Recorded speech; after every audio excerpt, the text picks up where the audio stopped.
Hey everybody, Tom Signorello, sunny Jacksonville, Florida here with another one of our wonderful sessions. We do these every month with the great Tom Big Al Schreiter. Oh my gosh, 50 years of network marketing experience. He's author of like a book a year over that 50 years. And I'll tell you what, I'm going to be quiet and let him take the stage. Tom, take it away. Okay, so I'd like everybody to just consider what happens when we sit down with the prospect. And let's look at it from the prospect's point of view. And that is the prospect is thinking, uh, I don't really understand the compensation plan. Why would there even be a compensation plan? Doesn't align with having a salary or anything like that. And BV and PV and points and Uh, then I got to memorize the name of a company. What's going to happen when I try to talk to people? Do I meet them at a hotel? Do I meet them over a cup of coffee? And then at the end of our presentation, let's just take 10 minutes and then ask them to explain. And we'll quickly realize they don't have a clue what we do. They have no idea how this business works. And if you realize that people can only remember about 10% of what we say, and now that we're talking about stuff that they don't even understand, this network marketing thing, it's going to be pretty awful. So now ask yourself this question. What are they going to make their decision on? Hmm. Can't do it on the comp plan. Can't do it on uh, the science because they haven't even had a chance to look at all the science or how big the market is. Uh, they don't know how big the market is. What in the world are they going to make their decision on? And since we are in the business of getting people to make decisions, I think this is a pretty important question. Mhm. If the company takes care of everything, they do fulfillment and customer service and taxes and lawyers, all this stuff. They don't need us for that. The only thing they need us for is to get prospects to say yes to become a distributor or being a customer. That's it. So our job is, well, we're in the decision making business. So here we're sitting. Our prospect can't make a decision based upon all the information dump we just unloaded on them. They don't have any idea about all the technology or terms we've used. And we're sitting here looking at them and we're asking them to make a decision. Uh, let's ask ourselves, uh, what am I going to do here? This ain't right. This is difficult. And here's the normal thing that we do. We say, well, I'll dump more information on them. I'll tell them about an upcoming trip. I'll give them a testimonial and I'll do this. And we just keep piling more and more stuff on them. And, sometimes it works, but most times it doesn't. They say, well, what in the world are they making their mind on? If we knew that, could we be a better presenter? Could we get more decisions? I think so. So let's think about it this way. Now, the prospect doesn't really clearly understand this. It doesn't think this way consciously, but subconsciously, here's what the subconscious mind is saying, well, uh, we don't really know about all this stuff. And I was pretty bad at math in school and used a whole bunch of big words I'll never understand. Uh, I hope you know. And so, what they're really making a decision on is saying, you know what? I trust you to be my guide on the way or not. So, if we are confident, well, they're thinking, hey, I feel pretty good about that. And can we tell when people are not confident just from their body language or their tone of voice or the quivering in their voice and how they wrinkle their eyebrow? Yeah. So, what the prospects normally are making the decision on is, do I feel pretty good about being a partner with you? If you're going to be my guide, am I going to die in this journey or not? Uh, I really don't understand this all, but you seem like a trustworthy person, so I don't think you're trying to rip me off or sell me anything. And that tends to be one of the biggest parts of the decision. Not everything, but certainly a big part. And we leave this out when we talk to people. So when we sit down and talk to people, we should address this trust issue, this respect issue. We should do this right away. And how we do that is with something called rapport. And that is getting the prospect to say, I can trust you, I can believe you, I feel good around you. And how do we create rapport? Well, the easiest way is to become a mind reader. If we read their mind, they're thinking, wow, you really understand me.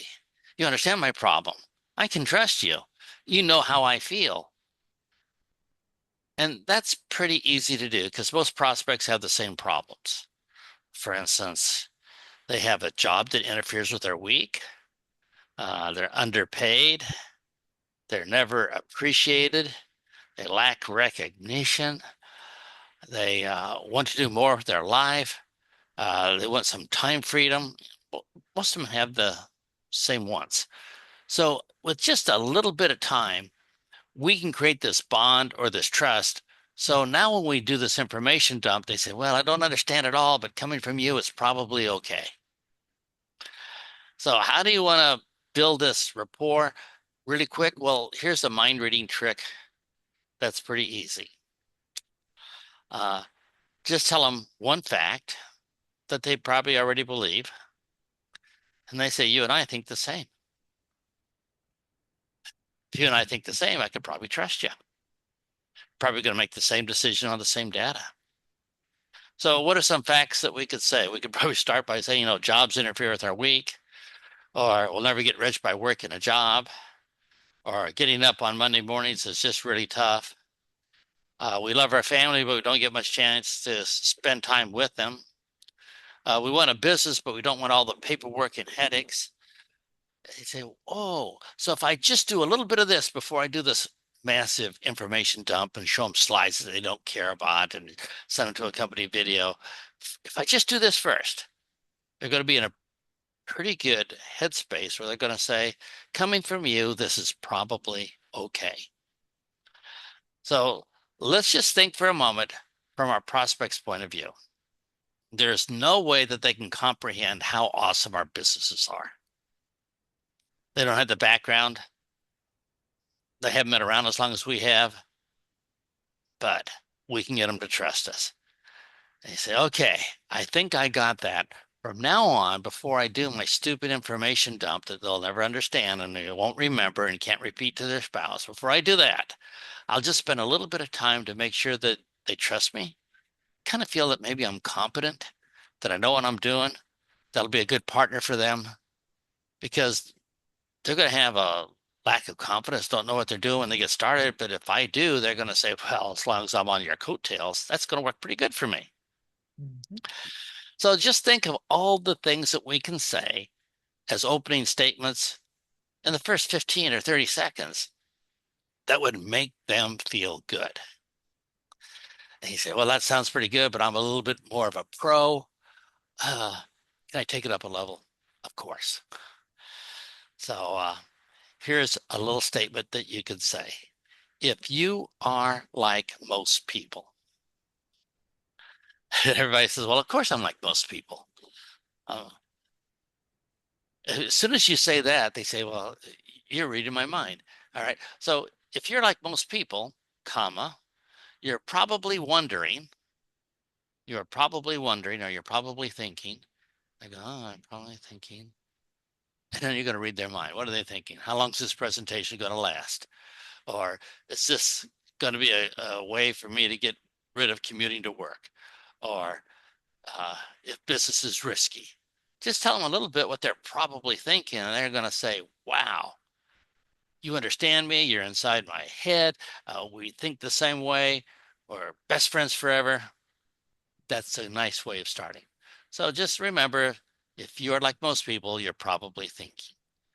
So that's the phrase that if you start off with that, you're way ahead of the group. So let me leave you with a good icebreaker, a really good close, and a real good way of handling an objection. So 3 quick things that we can use right away. So here's a generic icebreaker that you can use that most people are going to say, yeah, because that's what we want them to say. Yeah. So what would it be? You could say, are you the type of person who enjoys helping others? Now, what's 90% of the people going to say? Oh, no. Yeah, and nobody wants to say, I'm kind of a selfish jerk. Even the Right. selfish jerks won't admit to it. But they're going to say, yeah. And then you're going to say, would it be okay if you got paid for it? And you say, I could use that anywhere, anytime with anybody. Correct. That's a great icebreaker. All right, let's do a quick close here. So, what can we use for a close? Well, if we come to a close, we got to make sure they make a decision. Can't say I just want to delay forever because that means nothing. So, what we're going to do is tell them you either make a decision to do it or you make a decision not to do it. It makes it easy, but we got to do it tactfully so we don't sound like a pushy salesman. So we start off by saying it is okay not to do anything, not to join, just keep your life the same. And they say, well, that was really nice of you to say that. I feel the pressure went away. You're not trying to close me. You told me it's okay not to do anything and just not join. But as soon as you say the word but, their ears go up. But it is also okay to get started tonight so you have your first paycheck next week. But it is also okay to, you talk about getting the benefits of the product or service. So now what we've done is get them two choices. They have to pick one.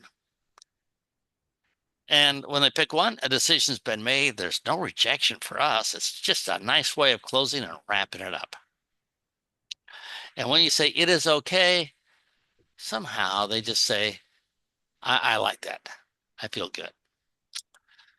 And finally, uh, the big objection we want to talk about is skepticism.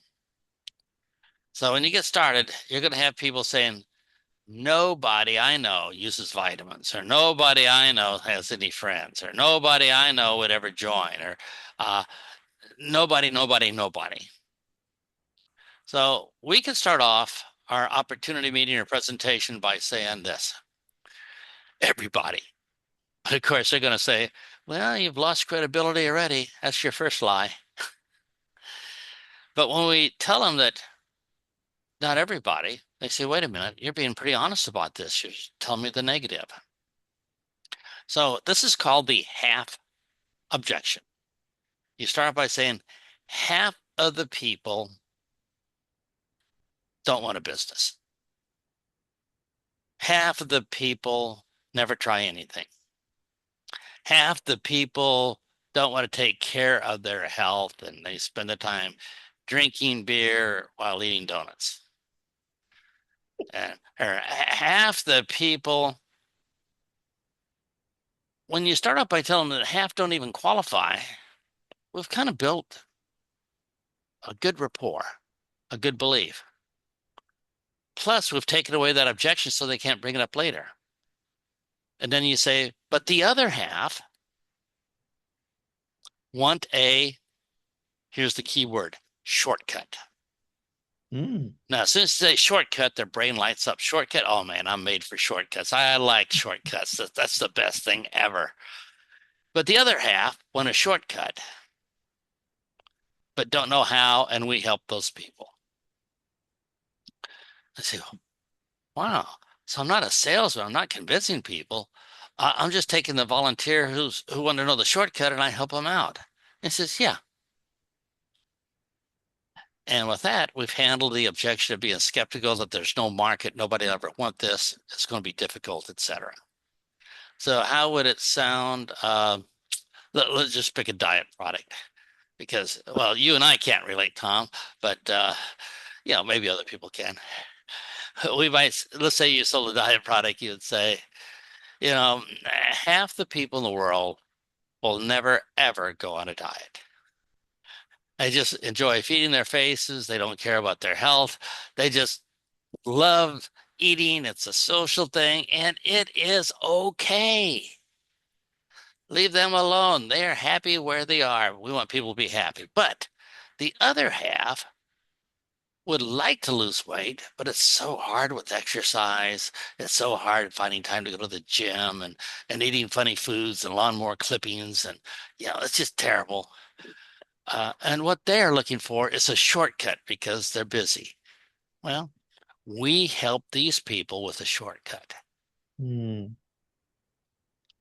So let me tell you about this wonderful magical diet thing that we have. And you say, wow, that was pretty easy. Can I do that for my business? Yeah, just make an adjustment. So those are some actionable things that we can use right away to make our business work better. And with that, Tom, let me turn it back to you. Oh wow! I'll tell you what. I was on your master class last month, and I remember I got the message that came back. It had an audio in there about needs versus wants. Everybody needs what we have, but not everybody wants it. Maybe next time we'll Yeah. talk about that. So no, again, I wind up picking up all these little tips and things off of your newsletter you send out. People can get free tips every week. Talk about bigalbooks.com, will you? Well, we needed a website, so we chose bigalbooks.com. Real creative.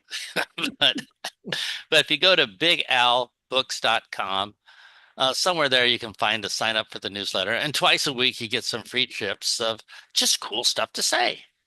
Doesn't cost anything. All it costs is a little bit of a reading time for you to put them to use. And they come out twice a week. So if you like more great tips of what to say between our calls, Tom, they can go to bigalbooks.com and they they can figure it out from there. Yeah, it's so easy. Even a guy like me can do it. So no, I love the tips. I use them all the time. I'm really excited about what's happening for my team and what's going on, all because of the content that you put out there. And so, um, Tom, thanks again. We'll do this again next month, hopefully. And folks, if you want to see more and go back and see any of these things we've done, I've got them all on my YouTube channel. Simply go to tomsignorello.com. You'll be able to just see all of those different things. Hit the subscribe button, and you'll have access to all these videos that Tom and I do. So, with that being said, thanks very much. Have a great day, unless you have other plans.